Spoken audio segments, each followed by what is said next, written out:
मैं हूँ आपकी host Rishita and welcome to NK News. Sir, तो मेरा नाम है ऋषिता और मेरे चैनल एनके न्यूज़ में आपका वेलकम है and thank you so much time निकालने के लिए। तो सर, गुमे शो मतलब आपको कैसे मिला, कैसे आपने इस शो की शूटिंग शुरू की? क्योंकि उस वक्त जस्ट कोविड एंड हुआ था, मतलब ओनली 3 मंथ्स हुए थे और शूटिंग शुरू हुई थी, और कोविड की वजह से पोस्टपोन भी हुआ था शो। जी जी मैंने मुझे मेकर्स की तरफ से कॉल आया तो मैंने इनका शो ज्वाइन किया, कामना, शाइका एंड कॉकरो प्रोडक्शंस का। तो कामना शो जो था सोनी के लिए था और मैं वो कर रहा था। तो जब वो शो एंड हुआ तो फिर उन्होंने मेकर्स ने मेरा काम देख के, मेरा अच्छा काम देख के उन्होंने मुझे गुम है किसी के प्यार में ये शो ऑफर किया मुझे करने को। तो फिर मैंने ये शो ज्वाइन किया। उस वक्त भी बहुत पॉपुलर शो था और अभी भी है, बहुत अच्छा चल रहा है शो। तो जब मुझे ये शो ज्वाइन करने के लिए कहा गया तो मुझे बहुत फख्र महसूस हुआ कि मैं इतना बड़ा शो करने जा रहा हूँ। तो थोड़ी रिस्पॉन्सिबिलिटी भी थी क्योंकि बहुत अच्छी टीआरपी वाला शो था। तो मैंने ये शो ज्वाइन किया और जो उसमें सब जो आर्टिस्ट थे, जो हैं, जो पहले वाले लीड से पहले वाले आर्टिस्ट थे, तो उसमें सारे आर्टिस्ट बहुत ही मजे हुए आर्टिस्ट थे, बहुत ही उम्दा आर्टिस्ट थे उसमें। तो मेरा बहुत जल्दी ही उनके साथ बहुत अच्छा रैपो बन गया, उनके साथ, सबके साथ। तो जिसमें विराट, पाखी और सई और सवी जो थे, जो छोटी बच्ची थी, उसके साथ आपकी बहुत बॉन्डिंग अच्छा मेरा सबके साथ रैपो बहुत बन गया। अच्छी थी। हाँ, तो काम करते करते बॉन्डिंग हो ही जाती है। तो फिर हमने बहुत अच्छे से ये शो किया क्योंकि सब लोग बहुत अच्छे मेहनत से सब लोग काम कर रहे थे उस शो में। तो मैंने भी बहुत उनके साथ मिलके काम करना शुरू किया और बीच में हमारा 2 से 3 बार ये शो हमारा बीच में नंबर 1 पर भी आया और फिर हमने बहुत सेलिब्रेट किया इस चीज को। स्टार प्लस से तो सीधा कलर्स और एकता कपूर बालाजी प्रोडक्शन, कैसे फिर आपने ज्वाइन किया? एकता वो मैम के साथ और बालाजी प्रोडक्शंस के साथ मैं पहले भी बहुत शो कर चुका हूँ क्योंकि मेरा करियर की बिगनिंग ही बालाजी से हुई थी। एज ए डायरेक्टर जो मेरा पहला शो था और पहला दिन था, मुझे अभी तक याद है क्योंकि वो दिन मैं कभी भूल नहीं सकता बिल्कुल जब सर, मैं हम पहले जानना दिन चाहते हैं, please share. As a director मैंने उस शो को ज्वाइन किया था। वो था 20 मार्च 2007। This was the first day I became independent director and I was directing the show called करम अपना अपना, स्टार प्लस के लिए था। वो मेरा पहला शो था और बालाजी में ही मुझे ये शो मिला था। उसके बाद फिर बालाजी के साथ मैंने कहानी घर घर की किया, सबको के साथ बहुत ही किया, कसौटी जिंदगी की किया और उसके बाद कस्तूरी किया और काफी शोज मैंने उनके साथ किए। तो ये जो बालाजी के साथ जो एसोसिएशन है वो काफी लंबी एसोसिएशन रही है। तो अभी जो वापस आया मैं बालाजी के साथ ये वाला शो करने, धर्म पत्नी, इट वाज जैसे होता ना कि घर वापस आता है कोई, वो वैसी फीलिंग थी। तो गर्व की बात है बालाजी के साथ काम करना। तो आपने कैसे सोचा कि डायरेक्टर बनना है, इस फील्ड में जाना है? मतलब बेसिकली आप मुंबई से बिलोंग करते हैं, कहीं बाहर से? मैं पंजाब से हूँ और पंजाब में ही मेरी स्टडी और कॉलेज हुआ। तो मैंने इंजीनियरिंग फील्ड से हूँ मैं। तो मैं बॉम्बे एक्चुअली मैं जब आया था तो मुझे आगे की पढ़ाई इसी फील्ड में ही करनी थी, इंजीनियरिंग फील्ड में ही। तो बस यहाँ पर रहते मुझे कुछ शूटिंग्स देखी मैंने, एडिटिंग देखी मैंने। जो मेरे दोनों ब्रदर्स हैं वो दे आर एडिटर्स, तो उनके साथ मैं जब स्टूडियोज में जाता था तो एक लगा कि नहीं, मुझे ये जो है इस काम में अपना फ्यूचर बनाना है, इस इंडस्ट्री में मुझे अपना फ्यूचर बनाना है। तो थोड़ा सा था कि इंजीनियरिंग फील्ड से होते हुए सडनली इस फील्ड में शिफ्ट हो जाना, थोड़ा सा उस वक्त थोड़ा सा डाउट आया था मन में। बट फिर एक बार सोच लिया तो सोच लिया। वो एक कहावत होती ना कि जब आंखों में अरमान लिया, मंजिल को अपना मान लिया, तब मुश्किल क्या आसान क्या, जब ठान लिया तो ठान लिया। वाह तो वाह बस वाह ठान वाह। लिया उस वक्त। शूटिंग में सबसे ज़्यादा प्रॉब्लम्स किस चीज़ को मतलब फेस करनी पड़ती है? मतलब इंडोर शूटिंग है, आउटडोर शूटिंग है, स्क्रिप्ट मतलब कैसे मैनेज करते हैं? शूटिंग बिना प्रॉब्लम्स के शूटिंग कभी नहीं होती। राइट। तो प्रॉब्लम्स तो होती हैं अलग, हर रोज अलग अलग तरह की प्रॉब्लम्स आती हैं, बट हमें सब प्रॉब्लम्स के बीच ही काम करना होता है। अलग अलग कुछ अलग अलग दिक्कतें आती हैं शूटिंग्स में, तो बट ऐसी कोई स्पेसिफिक प्रॉब्लम नहीं जो हमेशा आती है, बट सब प्रॉब्लम्स को फेस करते हुए सबके साथ सबके साथ मिलजुल कर ही हमेशा काम करना होता है, और वो हो जाता है। ऐसा कुछ वो नहीं है कि कुछ बहुत ज्यादा कोई दिक्कत आती है, बस वो हो जाती है शूटिंग। सर जब शो गुमे किसी के प्यार के सेट पर फायर इंसिडेंट हुआ था उस वक्त आप जुड़े हुए थे उस शो से, कुछ आप शेयर करना चाहेंगे? हाँ, उस वक्त जो इंसिडेंट हुआ था वो बहुत ही ट्रैजिक था, कि क्योंकि इतना जहाँ पर हमने इतने महीनों गुजारे थे, उसी शो के सेट को अपनी आंखों के सामने जलता हुआ देखना एक बहुत ही शॉकिंग था। बहुत ही मतलब I could not believe my eyes. सब लोग, हम जो सारी स्टार कास्ट है, सारे टेक्निकल लोग अपने आंखों के सामने उस सेट को जलता हुआ देख रहे थे, तो बहुत ही इट वाज डिवास्टेटिंग। बहुत ही मतलब ऐसा कुछ मंजर था कि जिसको भूले भी बुलाया नहीं जा सकता। तो उस वक्त क्या था कि हमारे बहुत सब लोग एक अलग मूड में थे, रो रहे थे सब लोग, तो आई वॉज ऑल्सो क्राइंग। सब लोग पूरे सेट के सभी आर्टिस्ट, सबको के बहुत यादें जुड़ी हुई थी उस सेट के साथ। बहुत ही हमने बहुत सारे दिन, बहुत सारी रातें वहां पर गुजारी थी शूटिंग करते हुए, तो बहुत उसको उस मंजर को देखना किसी के लिए भी आसान नहीं था। बट क्या होता है कि जैसे जैसे वो बोलते हैं ना, time is the best healer, जैसे जैसे टाइम बीतता गया, फिर थोड़ा सा अपने आप को सही किया, अपने आप को बताया कि नहीं, जो होना था वो हो चुका है, अभी आगे बढ़ना है। तो फिर अपने आप को संभाला सबने, और फिर यू वोंट बिलीव कि हम लोग नेक्स्ट डे 9 बजे हम लोग शूट कर रहे थे किसी और स्टूडियो में, क्योंकि हमें टेलीकास्ट देना था। तो बट इट वाज बहुत ही भयानक मंजर था वो, जो कभी अगर याद भी आ जाए तो बहुत ही मतलब इतना बुरा महसूस होता है, और इतना बहुत ही मतलब बुरा मंजर था वो। अच्छी बातें करते हैं, कुछ अच्छी मेमोरी जो शो गुमे किसी के प्यार की आपको याद हो? आयशा से जुड़ी हुई, नील सर से, ऐश्वर्या से और आर्या से। हाँ, आर्या के बारे में क्या बोलूं, वो तो मैं उसको गुगू बोलता हूँ। मेरा हमेशा, मैं अपने पोस्ट में भी उसको गुगू लिखता हूँ। बहुत ही प्यारी बच्ची है वो, बहुत ही टैलेंटेड है, बहुत बहुत प्यारी बच्ची है वो। उसके साथ काम करना तो ऐसा लगता है जैसे हम घर में ही हैं, है ना। तो बहुत टैलेंटेड बच्ची है, बहुत मतलब उसके साथ काम करना तो ऐसा लगता है कि हम लोग घर पे ही किसी बच्चे के साथ खेल रहे हैं। और वो इतनी प्यारी बच्ची है, बहुत टैलेंटेड बच्ची है। और बाकी सबके साथ बाकी जो आर्टिस्ट थे, हमारे पूरी फैमिली, जो घर के जो बड़े सदस्य थे, और उनके साथ काम करना भी बहुत एक प्राउड की बात थी।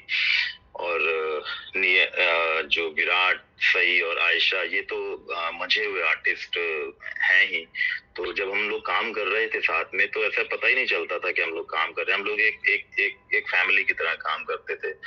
और जब सेट पे जाना, क्योंकि जो तीनों आर्टिस्ट, जो बाकी भी परिवार के सारे जो सदस्य थे, जो सीनियर आर्टिस्ट थे, और सब लोग जो बहुत ही सब में ना काम करने की चाह थी कि हाँ, नहीं, आज कल से बेटर करना है। तो वही जो था उस शो की एक बैकबोन थी कि सब लोग में जज्बा था कि हमें कल से बेटर करना है। तो वही जो जब हम साथ में काम करते थे, तो काम पता ही नहीं चलता था, और अच्छा हो जाता था। और उसी की वजह से टीआरपी और जो रेटिंग्स आ रही थी वो बहुत अच्छी आ रही थी, और सबके साथ बॉन्डिंग बहुत अच्छी थी। एंड सब लोग बहुत ही कोऑपरेटिव आर्टिस्ट हैं, और जिनका नील भट्ट हैं, ऐश्वर्या और जो आयशा सिंह हैं, बहुत ही उम्दा आर्टिस्ट हैं और बहुत ही सपोर्टिव हैं, बहुत बहुत अच्छे आर्टिस्ट हैं। उनके साथ काम करना इट वाज लाइक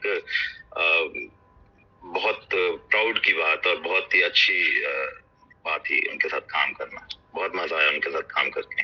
सर अब तक जितने भी शोज आपने किए हैं उसमें कौन सा शो आपके दिल के सबसे ज्यादा करीब है? नहीं नहीं, वो बोलते हैं ना कि हर बच्चा जो होता है वो प्यारा ही होता है सबको अपने, है ना।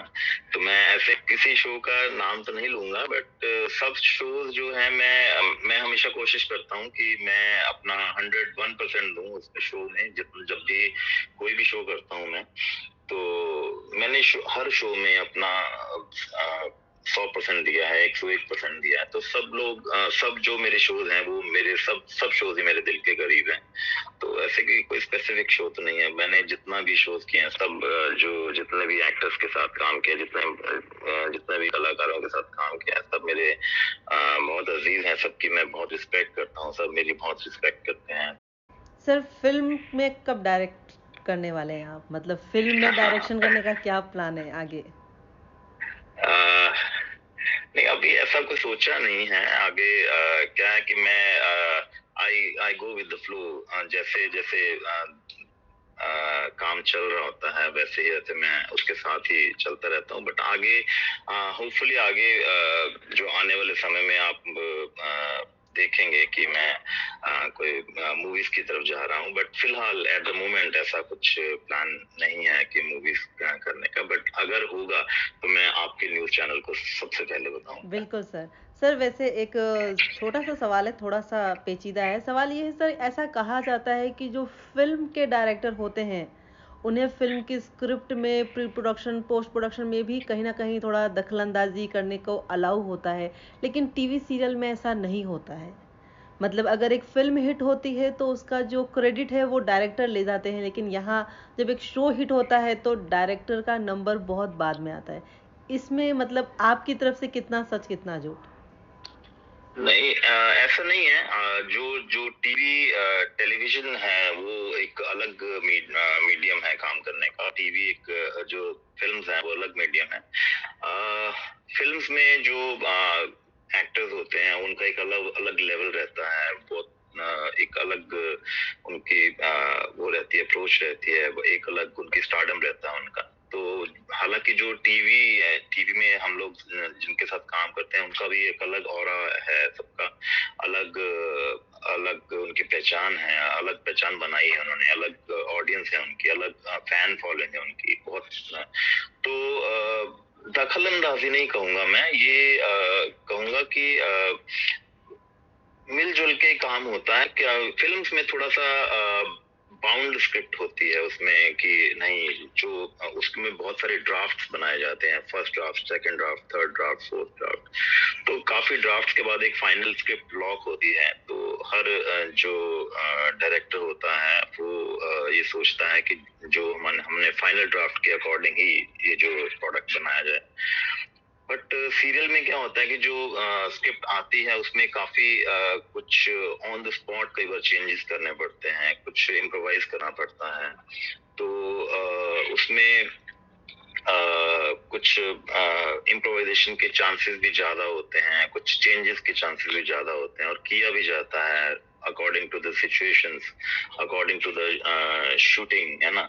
तो नहीं, ऐसा नहीं कहूंगा मैं कि डायरेक्टर को क्रेडिट नहीं दिया जाता। क्रेडिट तो मिलता है, डेफिनेटली मिलता है। मैं अपनी बात करूंगा कि मैंने जो भी शोज किए हैं, मुझे जितना मैं डिजर्व करता हूँ उतना मुझे क्रेडिट मिला है और भगवान की दया से, और मुझे मिला है। और मुझे जिसने दिया है क्रेडिट, और उनका भी मैं शुक्रगुजार हूँ। और सबने मुझे जितना मैं डिजर्व करता हूँ मुझे तो क्रेडिट मिला है। मैं इस बात से जो सुनी सुनाई बात है मैं उसमें तो मैं बिलीव नहीं करता हूँ। मैं बिल्कुल नाम किसी का नहीं लेता मैं कभी भी कि कौन कैसा करता है। सर जो शो की टीआरपी होती है कहीं ना कहीं वो सीरियल के ट्रैक से जुड़ी हुई होती है, लेकिन गुम्हे के जी। टाइम भी ऐसा बहुत बार हुआ, और सीरियल धर्मपत्नी जो करंट आपका शो है, कि ट्रैक व्यूवर्स को पसंद नहीं आया, उसके बावजूद भी ट्रैक बदला नहीं गया, इसके पीछे आप क्या कहना चाहेंगे सर? एक्चुअली क्या है, मैंने बहुत बार ना, मुझे लाइव पे ये पूछा गया था कि ऐसी स्टोरी क्यों नहीं ला रहे। क्या होता है कि जो एक शो होता है उसमें बहुत सारे लोग जुड़े होते हैं, चैनल के काफी लोग जुड़े होते हैं, चैनल क्रिएटिव्स होते हैं, चैनल के हायर अथॉरिटीज होती है चैनल में, जो और प्लस जो प्रोडक्शन हाउस की तरफ से जो राइटर्स होते हैं, screenplay writer, dialogue writer, plus creative head creative director, और बहुत सारे लोग जुड़े होते हैं जो ये डिसाइड करते हैं कि ट्रैक कैसे चलेगा, कैसे चलाना है हमें। तो बहुत सारे लोग जुड़े होते हैं, तो वो समटाइम्स ये जो इंस्टाग्राम या सोशल मीडिया पे ये लोगों की डिमांड आती है कि ऐसा ट्रैक चलाया जाना चाहिए, ऐसा ट्रैक चलाया जाना चाहिए। तो कई बार जो मेकर्स को या जो हमारे जो क्रिएटिव्स जो हमारी राइटिंग टीम रहती है, उनको नहीं लगता, उनको अपने हिसाब से चलना होता है, because they are also well, जो वो भी प्रोफेशनल लिखते हैं और प्रोफेशनल काम करते हैं, दे आर वेरी पर सर फिर भी कई बार ऐसा लगता है जैसे ट्रैक को अननेसेसरी खींचा जा रहा है, जैसे धर्मपत्नी में भी शादी के सीक्वेंस को एक महीने तक चलाया गया। नहीं, क्या होता है कि एक ट्रैक अगर जब शुरू किया जाए तो सडनली खत्म नहीं किया जा सकता उसको, कि मतलब आज हमने मेकर ने सोचा कि ये ट्रैक शुरू करते हैं, ठीक है, उसको उसके 2 एपिसोड गए, तो ये ऐसा नहीं होता कि सडनली उस ट्रैक को बंद कर दिया जाए, है ना। तो जो भी कोई ट्रैक शुरू होता है उसके पीछे एक सोच होती है, उसके पीछे कि ऐसे इस ट्रैक को ले जाएंगे। तो जो व्यूअर्स होते हैं उनको ये लगता है कि इस ट्रैक को बंद कर देना चाहिए। ऐसा नहीं होता, क्योंकि जो ट्रैक शुरू होता है उसको झटके से बंद नहीं किया जा सकता, उसको किसी मोड पे लाके खत्म करना होता है, फिर नेक्स्ट ट्रैक चालू होता है। तो कई बार जो ऑडियंस होती है उनको ना पसंद करने लग जाती हैं, या कुछ ऐसा सोशल मीडिया पे लिखना शुरू हो जाते हैं। तो ऐसा, क्योंकि जो राइटर्स हैं वो भी एक्सपीरियंस्ड होते हैं काफी, उन्होंने बहुत अपने उसमें करियर में काम किया होता है, तो सडनली बंद नहीं किया जा सकता। तो बस यही होता है कि जो भी ट्रैक्स आए उनको सडनली बंद नहीं किया गया, और ऑडियंस को लगा कि इनको बंद कर देना चाहिए, बट ऐसा नहीं होता है। वो उसको किसी मोड पे लाके खत्म करना होता है, फिर नेक्स्ट ट्रैक शुरू होता है। सर फरमान खान के बारे में कुछ? हाँ, फरमान के बारे में क्या बोलूं, one of the best artist I have ever work with, very focused, जो शब्दों पर बहुत कमांड है उनकी, और बहुत ही मतलब डूब के काम करते हैं अपने, और बहुत ही जो भी सीन करते हैं उसमें बहुत खो जाते हैं कि हाँ नहीं मुझे, और बहुत ये रहता है कि मैं ये सीन को इस तरह करूंगा, ये मैं सीन ऐसा करूंगा, और बहुत ही इनपुट, बहुत ही ज्यादा उनका पैशन है काम करने का। तो बहुत उम्दा आर्टिस्ट हैं, बहुत कमांड है उनकी अपने जो आर्ट में। तो और फन लविंग बहुत है, और सेट पर फुल ऑन मस्ती, बट जैसे जब एक्शन बोला जाता है तो he comes in that zone, और and he always delivers his best, and सबको ही पता होता है कि ये सीन अमेजिंग होने वाला है, because Salman Khan is doing that. तो मैं तो जब काम करता हूँ उनके साथ, जहाँ काम करते जितने भी हमने सीन्स किए हैं, तो हम जब साथ में सीन करते थे तो हमें पता होता था कि ये सीन अच्छा आने वाला है, बिकॉज हम जो मिलजुल के हम लोग जो इनपुट्स डालते थे उसमें, और जो हम मतलब उनके साथ काम करना, इट्स लाइक ट्रीट, की पता ही नहीं चलता कि सीन हो जाता है, और अच्छा इतना हो जाता है कि जितना हमने सोचा भी नहीं होता, इतना अच्छा हो जाता है। And he is versatile actor, बहुत कमाल के, और एक्टर होने के साथ साथ बहुत ही he is a very good human being also, बहुत अच्छे इंसान है वो, lovely person is. Sir Ayesha Singh के बारे में कुछ? आयशा सिंह के बारे में क्या बोलूं, आयशा सिंह बहुत अच्छे आर्टिस्ट हैं, और बहुत ही फोकस्ड हैं, वो भी बहुत फोकस्ड हैं, काम के प्रति बहुत सीरियस हैं, और डायलॉग डिलीवरी उनकी बहुत ही उम्दा है। और बहुत उनकी उनकी फैन फॉलोइंग के बारे में मैं क्या कहूँ, फैंस उनसे इतना प्यार करते हैं, बहुत बहुत प्यार करते हैं उनसे। और क्योंकि बिकॉज शी डिजर्व्स, क्योंकि वो उन्होंने अपना इतना जो इस एक शो को इतनी हाइट पे लेके जाना, हालांकि सब सब सब आर्टिस्ट ने मिलके ही एक शो ऊपर जाता है, बट जो जो आयशा सिंह जो है वो बहुत ही कमाल की आर्टिस्ट हैं, बहुत ही उम्दा आर्टिस्ट हैं और बहुत डाउन टू अर्थ हैं। मैं ये उनके लिए एक स्पेशल वर्ड कहना चाहूंगा कि वो बहुत डाउन टू अर्थ हैं और बहुत ही प्यारी आर्टिस्ट हैं वो, बहुत बहुत अच्छे आर्टिस्ट हैं वो। अपनी जर्नी को जब आप स्टार्टिंग से देखते हैं तो आपको क्या लगता है सर, और कहाँ तक जाना है आगे? बहुत आगे जाना। अभी तो मतलब जब जो सोचा हुआ है वो तो बहुत दूर तक जाना है। अभी तो बहुत बिल्कुल, ये लंबी तो अभी उड़ान सिर्फ बाकी है। शुरुआत है। थोड़ी सी एक शायरी मैं कभी कभी जो अच्छी शायरी होती है मैं उसका बहुत फैन हूँ, मैं उस अच्छी शायरी का। जिंदगी की असली लड़ाई अभी बाकी है, मेरे इरादों का इम्तिहान अभी बाकी है, अभी तो नापी है मुट्ठी भी भर जमीन हमने, आगे अभी पूरा आसमान बाकी है। वाह वाह, मज़ा आ गया सर। बिल्कुल। तो सर, जो न्यू डायरेक्शन की फील्ड में जो आना चाहते हैं उनके बारे में आप क्या कहेंगे? मतलब कितनी डिफिकल्ट, कितनी अच्छी होने वाली है जर्नी? देखो, डिफिकल्ट कुछ नहीं होता, हर चीज आसान है, हर चीज डिफिकल्ट है। ये हमारे माइंडसेट में होता है कि किस चीज को कैसे किया जाए। अगर इंसान कोई भी काम जीरो से स्टार्ट करके भी प्रो बन सकता है बहुत जल्दी, बशर्ते कि वो फोकस्ड रहे कि मुझे ये करना है। और जब कुछ सीखना होता है ना, तो फिर एक लेजर फोकस होना चाहिए कि मुझे ये काम सीखना है, और एक सपना होना चाहिए, चाह होनी चाहिए बंदे के अंदर कि मुझे ये करना ही करना है। और अगर ये जो चाह होती है, जो सपना होता है, जो जो फायर होती है अंदर, अगर वो नहीं है तो फिर तो हर काम मुश्किल है, फिर हर काम मुश्किल है। अगर ये चीजें हैं तो हर काम आसान है। अगर आपके अंदर फायर है, आपका सपना है, आपके अंदर जज्बा है, आपके अंदर जो विश्वास है कि मुझे ये करना ही करना है, तो सब काम आसान है, कोई काम मुश्किल नहीं होता, सब काम आसान होते हैं। बिल्कुल सर, आपने बिल्कुल सही कहा। ठीक है सर, तो आपसे बात करके बहुत अच्छा लगा और हमारे साथ यूं ही जुड़े रहिएगा, ये हमारी विषय है। जी जी जी, बिल्कुल बिल्कुल। Thank you so much for मुझे अपने न्यूज चैनल पे, जो आपका चैनल है एनके न्यूज पे, मेरे साथ जुड़ने के लिए जो आपने मुझे इनवाइट किया, उसके लिए बहुत बहुत धन्यवाद आपका। थैंक और यू मैं सो मच चाहूंगा सर, कि आपने जो इस इनविटेशन को एक्सेप्ट किया और हमें अपना वक्त दिया। और मैं चाहूंगा, मैं सभी एनके न्यूज और के सभी दर्शकों को चाहूंगा कि ये बहुत ही अच्छा न्यूज चैनल है, और सब जितने जो मेरे देखने वाले हैं, मेरे चाहने वाले हैं, जो मुझे कुछ पसंद करते हैं लोग, जो भी इस वक्त ये इंटरव्यू देख रहे हैं, मैं सबको चाहूंगा कि इस चैनल को ज्यादा से ज्यादा सब्सक्राइब करें, लाइक करें, और ये जो जितने भी इनके वीडियोस हैं उनको शेयर किया जाए। जी thank you sir, so much. Thank you sir, thank you so much sir.